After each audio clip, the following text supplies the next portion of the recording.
السلام علیکم ورحمۃ اللہ وبرکاتہ۔ نبی دو عالم صلی اللہ علیہ وسلم کا فرمان ہے، من احب سنتی فقد احبنی، جس نے میری سنت سے محبت کی اس نے مجھ سے محبت کی۔ ومن احبنی کان معی فی الجنہ، جس نے مجھ سے محبت کی وہ جنت میں میرے ساتھ ہوگا۔ میرے بزرگوں اور دوستوں، یہ کتنا آسان نسخہ ہے آقا علیہ السلام کی معیت پانے کا، آقا کا قرب اور ساتھ جنت میں پانے کا، کہ حضور کی سنت سے محبت کی جائے۔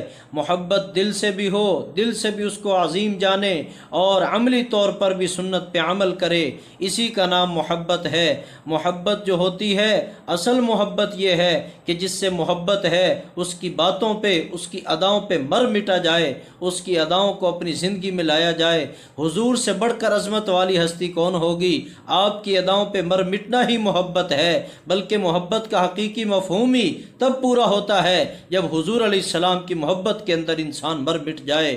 تو اس لیے آج کے دور میں آقا علیہ السلام کی سنتوں کو دفن کیا جا رہا، مٹایا جا رہا، مسلمان اس سے دور ہو رہا ہے۔ میرے بزرگوں اور دوستوں، آج سنت پہ عمل پیرا ہونے کی اشد ضرورت ہے، تبھی ہماری پریشانیاں ختم ہوں گی اور اللہ کی طرف سے بہت بڑا ثواب ملے گا۔ حضور نے فرمایا وہ اجر